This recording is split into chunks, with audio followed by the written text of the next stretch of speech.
गुरुर्विष्णु गुरुर्देवो महेश्वरः गुरुर्साक्षात् परब्रह्मः तस्मै श्री गुरुवे नमः। गुरुर्ब्रह्मा गुरुर्विष्णु गुरुर्देवो महेश्वरा गुरुर्साक्षात् परब्रह्म तस्मै श्री गुरुवे नमः।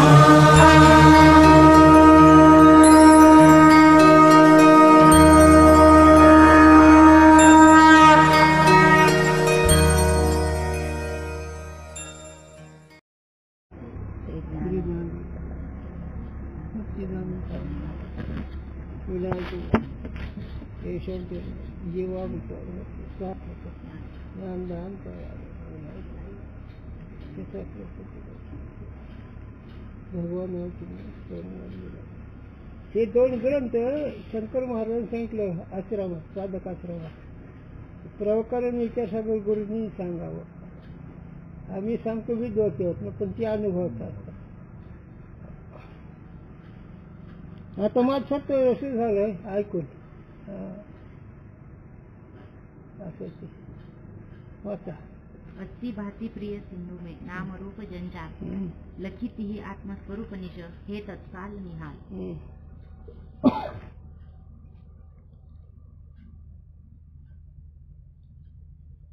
लक्षणा के भेद का कथन जहत लक्षणा झाली जहाँ सामान्य तीर बोध में वक्ता का तात्पर्य नहीं है किंतु गंगा तीर के बोध में वक्ता का तात्पर्य है। तहाँ गंगा पद की गंगा तीर में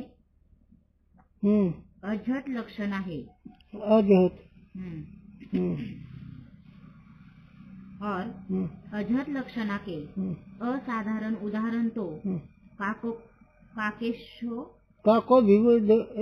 रक्षता इत्यादि है। आता विषय अगोदर लक्षात घ्या. मग विषय सांगतो. शक्तीवृत्तीने लक्षणावृत्ती हा महत्वाचा विषय. आता शक्तीवृत्ती आणि लक्षणावृत्ती कशाला म्हणायचं आणि नंतर तो विषय सांगतो. पदार्थ अर्थात जो संबंध त्याला शक्तीवृत्ती होणार. आता हा पदार्थ याला बॅटरी म्हणतात. बॅटरी हे पद आहे आणि बॅटरी या पदार्था संबंध या वस्तूचे आहे. मग त्या संबंधाला शक्तीवृत्ती म्हणावं. हे एक. आणि दुसरी गोष्ट लक्षणावृत्ती म्हणजे काय, तर लक्षणावृत्ती म्हणजे याच्या संबंध जो दुसरा पदार्थ आहे त्या पदार्थाचं ज्ञान याला लक्षणावृत्ती म्हणावं. त्याला उदाहरण जसं सांगितलं जातं. त्याला उदाहरण असं सांगितलं जातं. गंगेवर गोळ वाडा आहे. आता गंगेवर गोळ वाडा या त्यामध्ये पदार्थ शक्य अर्थ काय नदी आहे, प्रवाह आहे. पदार्थ शक्य अर्थ प्रवाह नदीचा आणि तो संबंधीची गोटा म्हणा वाडा आहे गंगेचा किनारा. म्हणजे त्या देव नदीच्या प्रवाहाशी संबंधित किनारा त्याला लक्षार्थ म्हणावं. तसं आता लक्षार्थ शक्यच्या संबंधी जो पदार्थ असतो लक्षार्थ होणार. शक्यच्या संबंधी जो पदार्थ आहे त्याला लक्षात होणार. आणि शक्य काय म्हणायचं पदार्थ साक्षा संबंध ज्या पदार्थाला शक्यच होणार. याचा चालला विषय. आता याच्या पाठीमागं खूप नैयायिक ते गदाधर भट्टाचार्य आणखी बरेच लोक त्याने विचार सांगून ते बाजूला ठेवले. आता थोडंसं आपल्याकडे आलं ते वेदांताकडे. कारण बाकीच्या शास्त्रकाराचा ठीक आहे परंतु या वेदांतात त्याचा काही एवढा उपयोग नाही. वेदांतामध्ये फक्त अनुभव आणि पदाची शक्ती याच्यावर जास्त जोर आहे. बाकीचे सूक्ष्म घटत्वाचा समसंबंध हे काय आहे नाही तिथं. तर आता आपल्या विषयाकडे येतो. लक्ष आलं. वाचाचा जहाँ इतकं त्यांचं सांगायला पाहिजे होतं. हो ना. जिथे सामान्य तीर बोध में वक्ता का तात्पर्य नहीं है किंतु गंगा तीर के बोध में वक्ता का तात्पर्य है। आता वक्त्याचं काही विषय वक्त्याच्या तात्पर्याने लक्षात यायला पाहिजे, काही विषय शब्दाच्या शक्तीवर लक्ष यायला पाहिजे, काही विषय शक्य संबंधीचा अर्थ त्याचा विषय लक्ष आला पाहिजे. आता इथे वक्त्याचं तात्पर्य काय? गंगा तीर के बोध में वक्ता का तात्पर्य है. आता गंगा तीर आहे म्हणजे गंगेचा काठ याला तीर म्हणा, तर त्या वक्त्याचं असं म्हणणं आहे गंगायाम ग्राम या म्हणण्यामध्ये वक्त्याचं तात्पर्य गंगेच्या काठावर तो वाडा आहे, म्हणजे लक्षणावृत्तीनं तात्पर्य जाण्याचं. आता एक मिनिट आपल्याला सिद्धांत सांगू ना. तुम्हाला तुम्ही ब्रह्म ब्रह्म म्हणते शास्त्र, तुम्हाला साक्षी साक्षी म्हणते शास्त्र, पण आता साक्षी हे पद, ब्रह्म हे पद आहे का नाही, जीव ही ब्रह्म आहे. आता हे तर शक्य काय झालं, जीव या पदाचं अंतःकरण विशिष्ट चैतन्य. जर सांगू काही म्हणजे लक्ष राहील ना. आता काय हे सांगितलं पण हे सांगू दे मग सगळेच उपयोगाला पडेल. तर जीव या पदाचा तर त्या पदाचा शक्य अर्थ ईश्वर महाराज विशिष्ट चैतन्याने अविद्या विशिष्ट चैतन्य ही शक्य अर्थ आहे. शक्य म्हणजे आता सांगू पदाचा साक्षात त्या पदाचा संबंध त्याला शक्य अर्थ म्हणावा आणि त्याचा संबंधी लक्षार्थ. आता आपल्याला इकडे यायचं, तुम्हाला जीव असं नाही, तुम्ही देव आहे असं म्हणते शास्त्र. आता तुम्ही जीव आहात का देव आहात तर विचारून तुम्ही देव आहेत, साक्षी आहेत, चैतन्य आहेत असं आहे. पण कशा रीतीनं, तर आता इथं थोडं थांबायचं. अंतःकरण विशिष्ट चैतन्य किंवा अंतःकरणामध्ये पडलेलं प्रतिबिंब किंवा अंतःकरणामध्ये पडलेलं चैतन्य आभास. जसं दर्पणामध्ये आपल्या मुखाचा आभास असतो तसं चैतन्य जे ज्ञानस्वरूप आहे, जे आनंद रूप आहे, जे सत्स्वरूप आहे, जे असंग आहे, जे निर्विकार आहे, असं जे चेतन त्या चैतन्याचा आभास अंतःकरणात पडला. मग आता त्या अंतःकरणामध्ये पडल्यानंतर तू ह्या शब्दाचा अर्थ शक्य आहे जीव आणि तू आत्मा साक्षी ही लक्षात आहे. आता याचं काय करायचं मग, शक्य अर्थ ज्याचा आहे त्याच्यामध्ये अंतःकरण विचारानं बाजूला ठेवायचं आणि तोच संबंधित जीव ही चैतन्य असं लक्षातून ग्रहण करायचं. पण ह्याला भाग त्यागला असं म्हणतात. अशा रीतीनं आता हेच तुम्ही करता, पण शास्त्रीय भाषेत तुम्हाला माहीत नाही, हेच तुम्ही करता. आता तुम्ही ज्यावेळेस मी साक्षी, मी ज्ञानस्वरूप आहे, मी सुखस्वरूप आहे, मी आनंदरूप आहे असं ज्यावेळेस म्हणतात त्यावेळेस तुम्ही देह मी नाही, अंतःकरण मी नाही, मन मी नाही, अज्ञान मी नाही असं अर्पण चालू आहे. त्याला शक्यतो वाचायचं लक्षाचं म्हणायचं शास्त्राचं आहे काय दुसरं आहे का नाही. लक्ष आलं का? हां चला तू नुसताच ऐक. तुला माझ्याकडे राहा म्हणतो तर तुला वाटतं माझं लग्न का होईल, लग्न होईल ते लग्नाला काय पैसा द्यायचा खरं, त्याला काय वेळ आहे, लग्न केलं काय होत नसतं. त्याला उगा आपलं विनोद बस का बघून ते ठरवेल तेच होत असतं. तुम्ही किती झटपट करा, भगवंतांनी तुमच्या कर्माचं ज्ञानी आहे. थोडं बाजूला जातो. भगवंत हे तुमच्या कर्माचं ज्ञानी आहे. तुमच्या कर्माचा भोग कवा घडायचा, कवा द्यायचा, कोणत्या वेळेस द्यायचा ही त्याला माहीत आहे. तुम्ही प्रयत्न करा पण तुमच्या प्रश्नाचं यश येईल ती त्याच्या हातात आहे. असं द्या सोडून हा विषय. आता आपण आपल्या विषयाकडे येऊ. वाचा आता विषय वाचला तर चालेल ना आमचा. वाचा तो जहाँ सामान्य तीर बोध में वक्ता का तात्पर्य नहीं है, सामान्य तीर आहे ह्याच्या सांगण्याचं तात्पर्य नाही, किंतु गंगा तीर के बोध में वक्ता का तात्पर्य है. मग ह्याचं तात्पर्य काय त्या वक्त्याचं, गंगायंग असं. तर गंगा ही जन्म जो प्रवाह याच्यावर त्याचं तात्पर्य आहे त्या वक्त्याचं.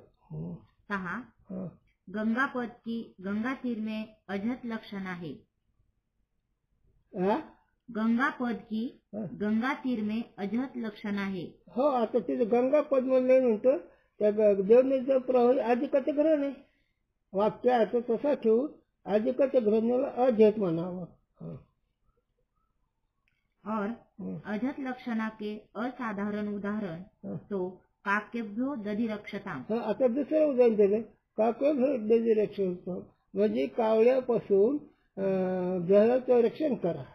दह्याचं लोटकं ठेवलं अंगणामध्ये आणि तिथं सांगितलं कावळ्यापासून दह्याचं रक्षण करा.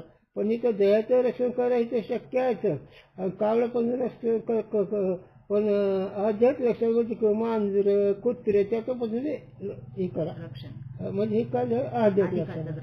शक्य काय झालं कावळ्यापासून दह्याचं सांभाळ करा. पण त्याच्यात अधिकाचं ग्रहण कोणतं मांजर अधिक ह्याला अध्यात्माचं लक्षण म्हणावं.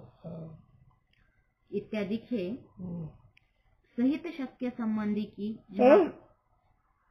कोणतं सहित शक्य संबंधी की जहाँ प्रतीती होवे तहा अजत लक्षणा होवे हे. ते कोणतं वाक्य पहिलं सहित शक्य संबंधी सहित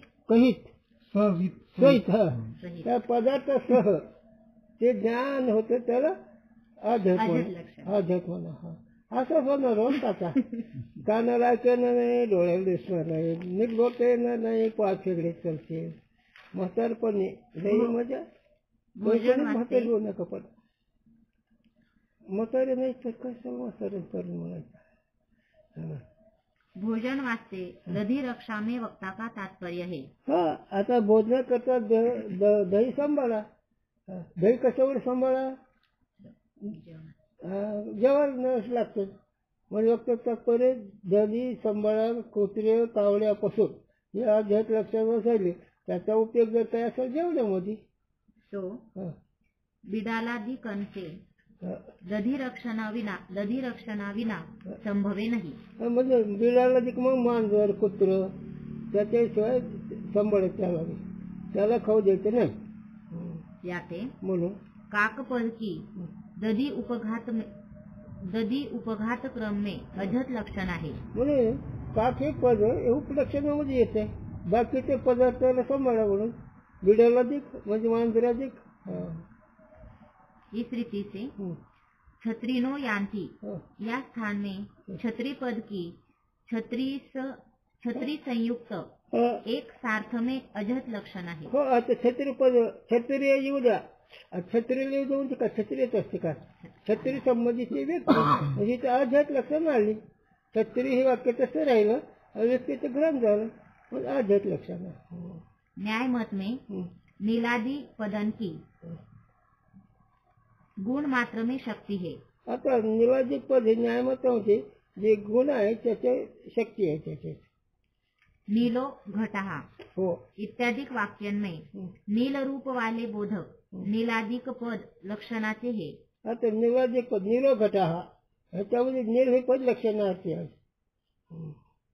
कहा शक्य सहित संबंधी की प्रतीती होवे हे. म्हणजे ते शक्य सहित त्याच्या संबंधीची प्रतीती. शक्य काय घट त्याच्या संबंध काय नील.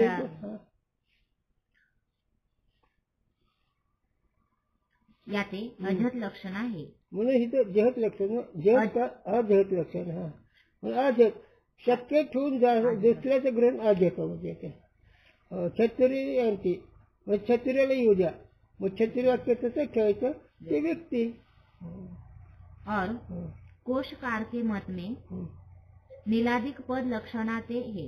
आणि कोशकार जे व्याकरण करते कोश जे ग्रंथ त्याने केलं त्यांच्या दृष्टीनं त्याच्यावर लक्षण नीलादिक पद लक्षणाते हे. हा नीलादिक जे पद आहे ते लक्षार्थ आहे. सहा शक्य सहित संबंधी की प्रतीती होवे हे. तिथे शक्य सहित संबंधीची प्रतीची. आता शक्य काय घट आणि त्यात संबंधी काय निलो म्हणजे इथे लक्षार्थ झाला कोशकाराच्या दृष्टीने. याचे अजत लक्षण आहे म्हणून ते अजत लक्षण त्यांच्या होते. और कोशकार के मत में नीलादिक पदन की गुण और गुणी में शक्ती है. आता कोशकाराच्या मताने नीलादिक हे गुण त्याच्यावर शक्य आहे. गुण और गुणी गुण आणि गुणी गुणी म्हणजे तो पदार्थ गुण म्हणजे तो नीलघटा त्याच्या दोन्हीमध्ये शक्य आहे असं त्यांचं म्हणणं आहे. लक्षणा नाही लक्षण नाही शक्ती आहे तिथं. वेदांत परिभाषा ग्रंथ में नीलादि पदन की गुणी में अजहत लक्षणा कही. आणि वेदनशास्त्रामध्ये निलादिक पदाने अहजेक लक्षण सांगितले. कारण शक्य संबंध तसं आहे ना, घट तसं आहे आणि त्याचा निल अधिकाचं ग्रंथ म्हणजे ते अजेक लक्षण वेदांत मतामध्ये. तो न्याय का मत है. ते न्यायाचं मत आहे. त्याने अनुवाद केला त्याचा. और शक्य अर्थ के एक देश को त्यागी के एक देश के बोध में वक्ता का तात्पर्य होवे तहा भाग त्याग लक्षणा होवे. आता ते विचाराचा विषय पुन्हा वाचत ते वाक्य. और आणि शक्य अर्थ के शक्य अर्थाचे एक देश को त्यागी के एक देशाचा त्याग करू एक देश के बोध में एक देशाच्या ज्ञानामध्ये वक्ता का तात्पर्य होवे वक्त्याचा तात्पर्य असेल तर तहा भाग त्याग लक्षणा तो भाग होवे. त्याग लक्षण. आता तू ब्रह्म आहेस तेव्हा ते तू आहेस. आता ते तू आहेस म्हणल्यानंतर इथं वक्त्याचा तात्पर्य का एक भाग त्यागायचा अंत करून अविद्या आता त्याग करायचा ते वेगळं आहे म्हणायचं. आणि तो संबंध असणारं साक्षी चेतन कुटस्थ चेतन मी आहे असं म्हणायचं. पण त्या अंतकरणामध्ये चैतन्याचा अंश आहे का, त्या अंशामध्ये अंतकरण बाजूला ठेवायचं आणि ते चैतन्य जे प्रतिबिंब पडलं की आभास आहे ते साक्षीकडे न्यायचा. ते साक्षी आहे समजायचा. जसं याला उदाहरण दुसरं देऊ म्हणजे कळव दर्पण आहे तुमचा मुख. तुका म्हणे मुख नाही दर्पण आहे संतोष मास वेगळी. तुका म्हणे मुख नाही दर्पण संतोष मास वेगळी. आता ते कसं आता दर्पणामध्ये तुमची पडछाया दिसते. आता दर्पणामध्ये पडछाया दिसते पण दर्पणामध्ये नाही. ते मुख आहे मुखाच्या जागे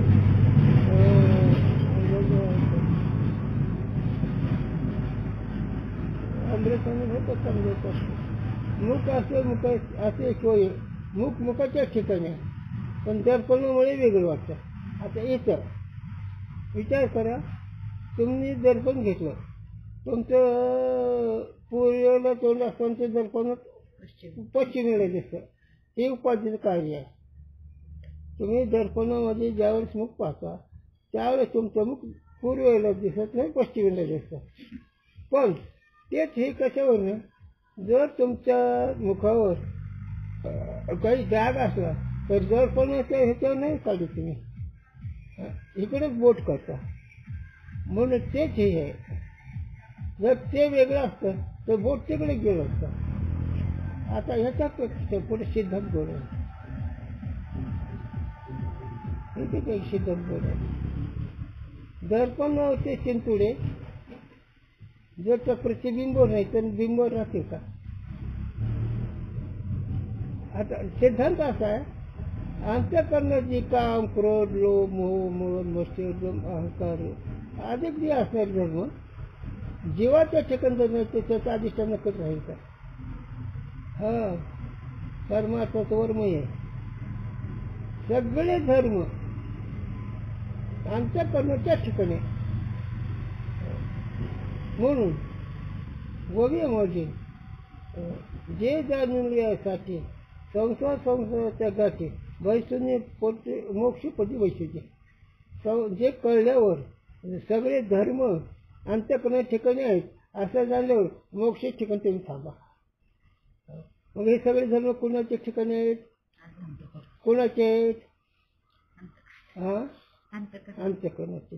सगळे धर्म अंतःकरणाचे. जाणं येणं अंतःकरणाचं. मी माझं अंतःकरणाचं. काळे गोरेपणा कोणाचा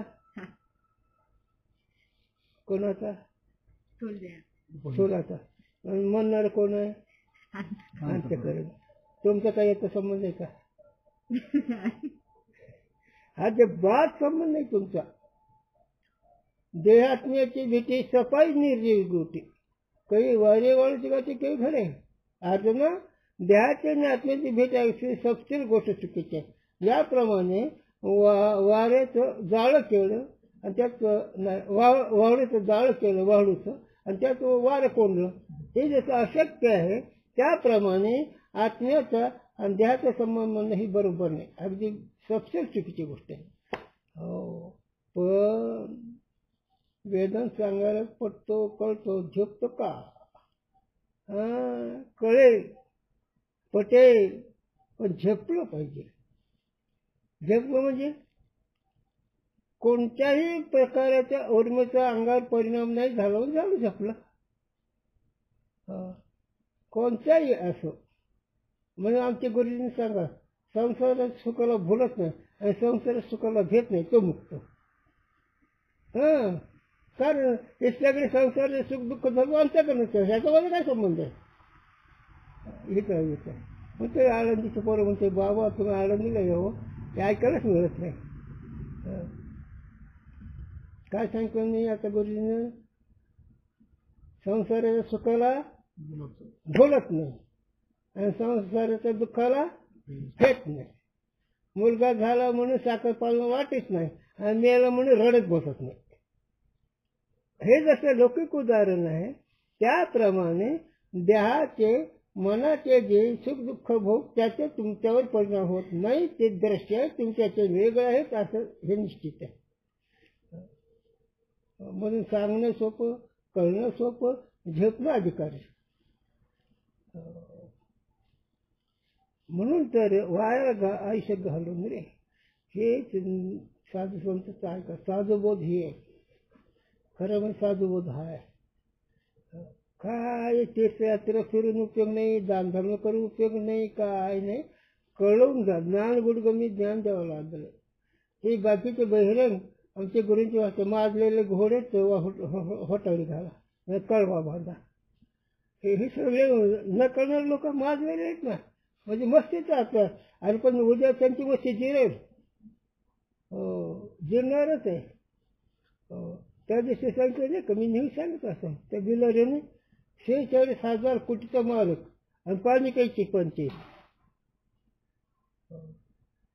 हे लक्षात आलं पाहिजे. असं मी लांब का गेलो की हे माया मोठी छापते. हे नाही करली विटाळी साधूबंदी, माया मागणी श्रंगारली साधूशांची नागवली. हे नाही करविले विटळलेली साधूबंदी. माया म्हणजे न कळणे वासना, अज्ञान. हे असं गमतीच आहे. नाही ते फार मोठे होते तिथे विचारायचं आमचे ते गप्प बसतात.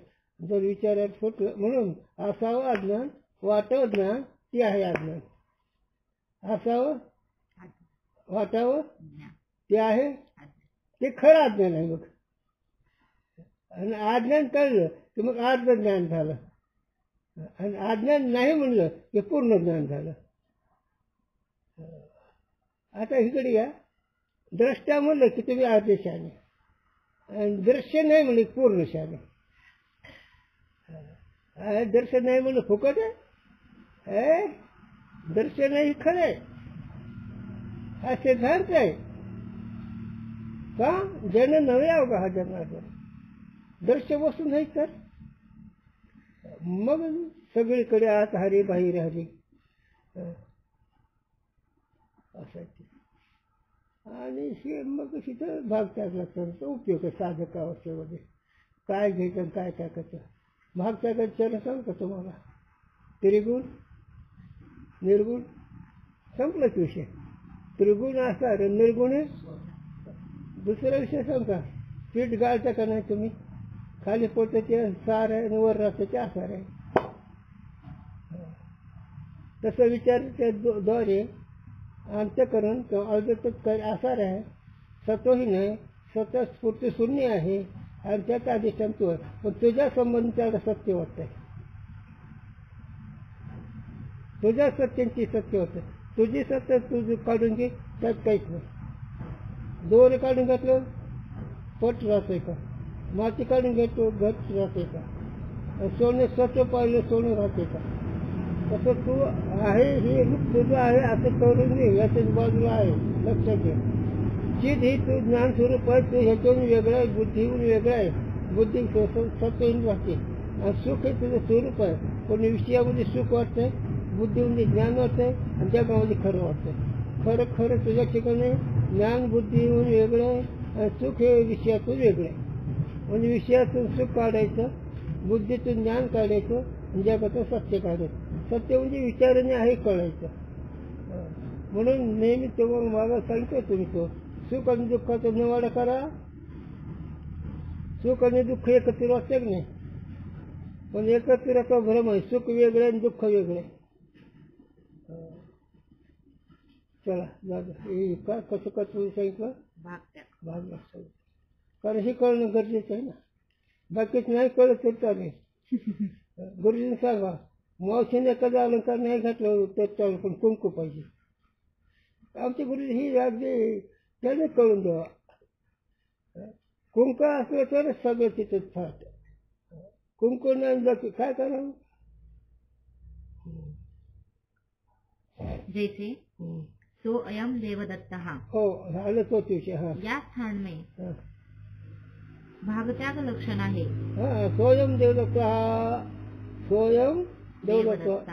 तो अयम मी दत्त आहे.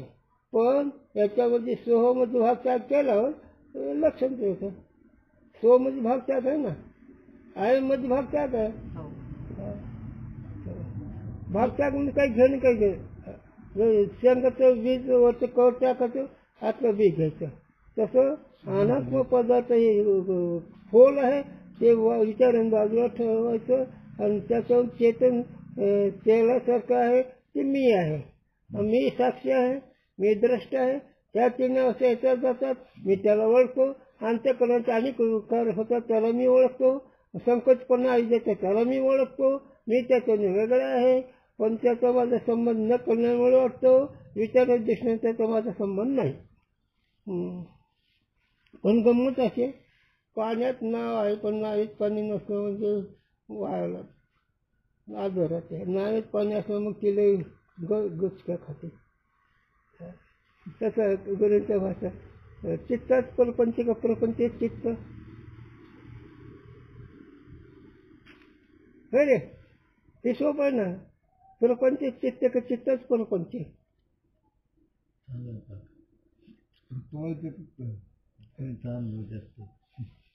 काय होतं लोक सांगू मी सांगणार आहे, पण बघ ना सांग. चित्तात प्रपंच का प्रपंच चित्त. आमच्या गुरुचं तेच कांड हे नाही करायचं लवकर. म्हणून ते जीव आहे.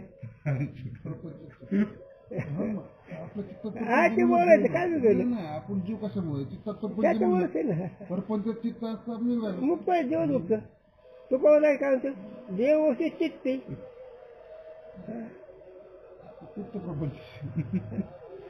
चित्ताच्या जवळ तुम्ही आहेत, पण तुमच्यामध्ये दुसरं आहे. चित्ती देव अशी चित्ती त्याची घडावी संगती. आणि तुमच्या चित्तात काय उद्या काय करायचंय, उद्या जास्त कुणकड उद्योग बरं त्यात फायदा कुणकड हे आहे चित्तात. पण उद्या येईल शरीर घेऊन जाईल हे सुख दुःख आपलं मारतात. आपण त्याला कसं ओळखतो, आपण ह्यातून कसे वेगळे आहेत हे पाहिजे. नाहीतर मग ती आता अनंत वाचा बरोबरची बरोबर. एकदा तुमचं गुराण चालू झालं राम राम कानात बोटे घालून उठून वाटतं. काही तथ्य नसतं. ती मुलगी म्हणली चंद्राला उगू नको सूर्या म्हणून ती मावळू नको. त्यांनी नाक बरबट असतं आणि ही होय गे येण्याचा बाचा. पण बोलावं कोणी चंद्राला म्हणती उगवू नको सूर्याला म्हणती मावळू नको. वा रे वा हाडवासाचं गोमूत्राचं कोसळ असतं आणि काय खरे याला अनंत वाचार म्हणावं. हो आमच्या गुरुजीने ही सांगा संसाराची वाणी कोणी संसाराची कहाणी नका वधू माझ्यापासून. संसाराची गोष्ट माझ्यापासून सांगू नका. ते गुरुजींनी सांगावं साधकाने ऐकावं. आपण लागपास सुटतो हाडलं तर काय नाही ते होतच असतं. प्रपंचाला घेऊन चालावं लागतं. बरं कर आता काय करावं नाही ना असं कुठं असतं काय सुजवून द्यावं लागतं. ते घेऊन चालावं लागतं. तसं जाणार करा मग आता चाल संतच ऐकत नाही ना खा जोडे भाग त्याला करा. सोहम देव जातो लांब गेलो मी तो या पदार्थाचा तो अहम म्हणजे मी ते मी आहे जरा ते मी आहे परिवैखरी ते मी आहे पर्याच्या पलीकडे मी आहे. शब्द ही परावाचा आहे आणि त्या परेला प्रकाशक मी आहे. सो तो, सो ते तू. यहाँ परोक्ष वस्तु सत्पद का अर्थ है. आता जे परोक्ष आहे ते केवल्यानंतर परोक्ष झालं. तुमच्या लांब आहे ना, मग ते पदाचा अर्थ तत्पद परोक्ष झालं. तू म्हणल्यानंतर अपरोक्ष झालं. पण आता अपरोक्ष मध्ये त्याग करायचा, स्वीकार करायचा. देहबुद्धी परोक्ष का अपरोक्ष आहे? कर्तव्यबुद्धी परोक्ष का अपरोक्ष आहे? कशामुळे अपरोक्ष वाटते? भ्रमामुळे. भ्रमामुळे मी बुद्धी वाटते, भ्रमामुळे मी देह वाटतो, भ्रमामुळे. जर तो देह आहे का नाही, जर तो मन आहे, तुझी आईची पाचवी होती त्यावेळेस तू कुठे होता? होता का नव्हता? तुझी आई तुझ्या आजीच्या मांडीवर 6 महिन्याची होती त्यावेळेस तू कुठे होता? होता म्हणून आला का नाही म्हणून आला तू? हा आहे काय होतं? आहे म्हणून. आहे म्हणून ना. कुठे होता मग? दुरून मी आलो का? आमचं तुम्हाला विचार, दुरून मी आलो. दुरून म्हणजे आई देवाच्या संस्कार रूपाच्या फोटोचं. हे ज्ञानोबारायचं ऐकावं लागतं. कोणा नसतं कोणाचं ऐकावं, नाथचं ज्ञानोबारायचं तुकोबारायचं ऐकावं, मग हे बाजा येते. अरे काय वारकरी काय काय नामदेव कीर्तन करून पुढे नाचे पांडुरंग, ही काही वारकरी शक्ती आहे. तुमच्या कुत्र्याला हलवलं तर कुत्रे जात नाही. अरे काय भगवंताची शक्ती आहे. त्रिभुवनाचा मालक नाचतो नामदेवराच्या कीर्तनात, पितांबर गाळला तरी जणूची देवा कवसावर जरा. काय शक्तीची आनंदाची काय लाट आहे. आणि ह्याच्या करता हे ऐकायचं, ह्याच्या करता हे पाहायचं. तिचे केवळ करता नाही, दगड धोंडे करता नाही, ते मी देवमूल्य करता नाही. त्रिवेणी संगमी नाना पुढं असंच आहे रे. वर्म चुकतंय. वर्म चुकलं काय खरं नाही. वर्म झालं काय आवड नाही. वर्म झालं काय आवड नाही. असं ते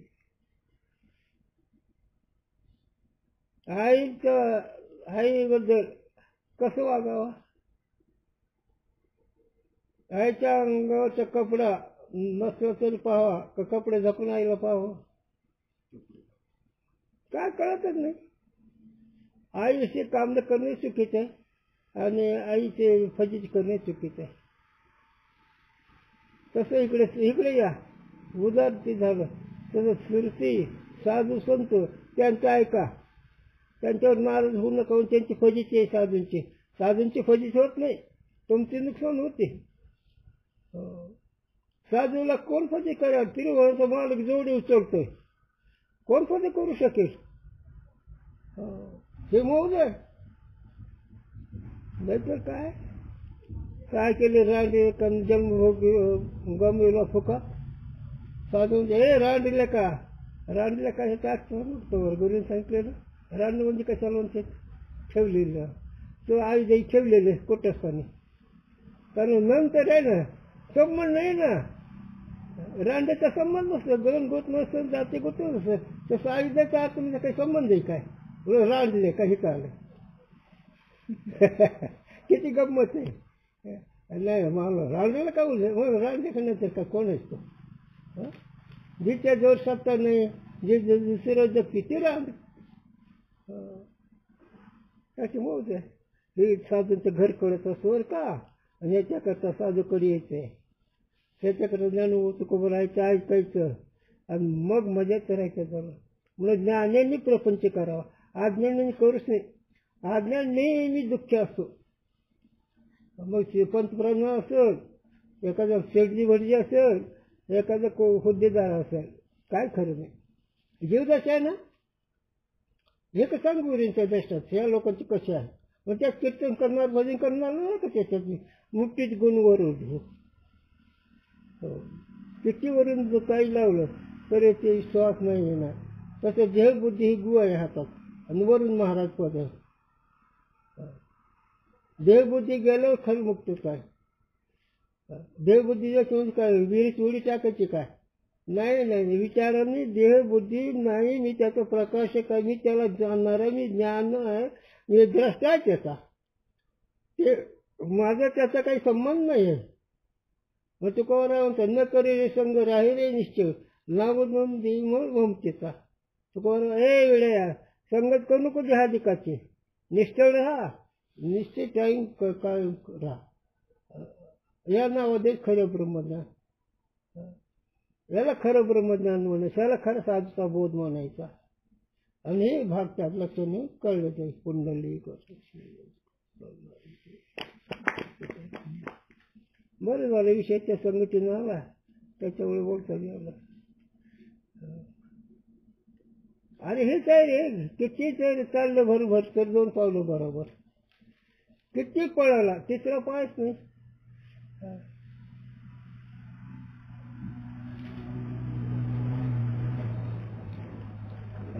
2-3 प्रश्न स्वयंदेवत्व 2-3 काय असं ते.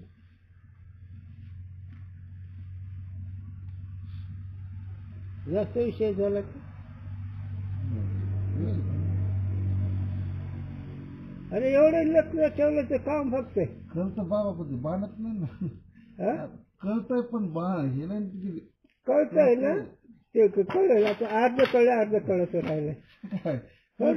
आता हे सगळ्याचा प्रकाशक कोण आहे? सुरती आली काय गेली का पत्ती घेऊन चालली सगळी तीच. पण सामग्री कमी येणार नाही तिथं राहायची नाही तर काय सगळं कळतं, झोप कळलं सगळं कळतं, हे बी कळतंय ना. अरे पण ते सामग्री कमी आहे, साधूची संगती नाही, विचाराची धारणा नाही, वैराग्याचा आधार नाही, आपलं पूर्ण पुण्य बसलं तर विचाराद्वारे कळतं बी हे सगळं चाललंय. आता वाटू चालू ही सगळी आणि हिच्यावर आपली जागा आहे तिथपर्यंत बी होतं कळतं. पहिलं काय कळत होतं? नाही याच्या आधी काय कळत होतं मला? 8 दिवसाला वेगळं कळत आहे बाबा. 8 दिवसाला वृत्ती बदलली की नाही, पहिले अशी आता असं दे. पण याच्या आधी 4-5 वर्षापासून येतं, त्याच्या आधी काय कळत होत तुला? मग आता कळतं वाढेल ते भेद भागत भागेगा और खोदत पाणी लगेगा. अभ्यास करीत गेलं काम होणार असं एवढंच. आता ते आपल्याकडे सामग्री कमी आहे, आपली का देव दर्शन झालं. वृत्ती जागृत आल्यावर अहंकार घेते, मग झोपीत तरी कळायला पाहिजे ना आपण सुखरूप म्हणून. झोपीमध्ये कळायला आनंद रामकृष्ण आहे, झोपीमध्ये कळायला जागृतीत निदर्शनाचं अंगी व्हावा लागतो, द्रष्टा व्हा. मग झोपीमध्ये कळतं मी द्रष्टा आहे म्हणून. मला कळतं झोपी मी द्रष्टा आहे म्हणून. वृत्ती आली जागा तेव्हा कळत समजा सगळं वृत्तीचा प्रकाश आपण म्हणून. पण वृत्ती ज्यावेळेस जागृती जाईल त्यावेळेस तुम्हाला कळते. मग त्यावेळेस ती वृत्ती असती सात्विक आणि झोपीमध्ये असती वृत्ती तामस. अज्ञानामध्ये लीनची तामस वृत्ती आहे आणि जागृतीमध्ये राजस सात्विक आहे, स्वप्नामध्ये शेवट सात्विक आहे. जागृतीची वृत्ती कळती, सूक्ष्म झालेली कळती, प्रकाश ते सात्विक पण आहे तिथं. झोपेत काही कळेल ते अविद्या तमगुण आहे ना तिथं. तमगुणामध्ये वस्तू अनुभव आहे पण गडद आणणार असल्यामुळे काही कळत नाही. आणि जागृतीमध्ये सत्व अधिक राजे गुण आहे म्हणून तिथं प्रकाशक आहे असं भाव निर्माण होतो वृत्तीच्या ठिकाणी. साक्षी कधी बी आहे, ज्ञान कधी आहे, पण जागृतीमध्ये कळतं ते सत्वगुणामुळे रजगुणामुळे ते विसरते. मूर्ती ती काय नाही विचारात असली धाडण्यात असली तर कळतं. ते देवळाचा देव दिसतो, बाजारात दुसरं दिसतंय. धारणा असली तरच होत. म्हणून सतत पाहिजे, म्हणून सतत संगती, सतत साधूचे विचार. मन घसरत असतं, घसरू द्या. ते पहिले घसरलं, ते कसं घसरतं त्याची चिंता करू नका. जागृत राहत नाही, घसरलं तरी त्याला राहायला असतो, पण जागृत राहत सगळे सारखं नसतं, पण करीत चला, करीत गेलो अभ्यास. कधी कधी इंद्रिय कळून घेऊन जाते, ते नाही कळलं नाही कळलं तरी देह जावा तो राहू, पांडुरंग द्रढ भाऊ, देह गेला का न गेला तर माझे गुरु मला समर्थ आहेत. बस मी तर तुम्हाला अनुभव सांगला, मरणाच्या गरज मानलं मला गुरुजींना आबाने, याच्यापेक्षा काय सांगू.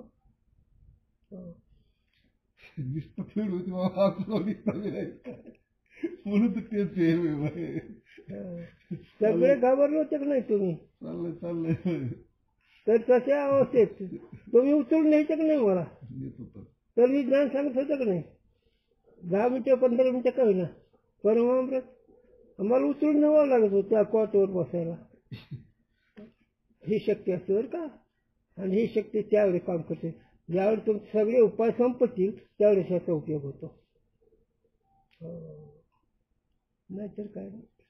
मग मग तुम्ही सांगितलं आमच्या लहानपणी मूर्जाच्या तोंडात तुळशीचं पाणी सोन्याचं मणी टाकीत होते, येरीच होते, आणि सोनं वापरलं नाही, तुळशीचा पाय पडला नाही. आता तर खरं ते लोकांची पद्धत. आता कसं दवाखान्याचं मरतात, तिकडे ऑपरेशन करून टाकतात, कसंच पवित्र सगळं उलटे धंदे. जाऊ धंदा काय घ्यायचं का बघा तुम्ही आपलं काय करायचं. चांगलं झालं, बरं आलं तुम्ही.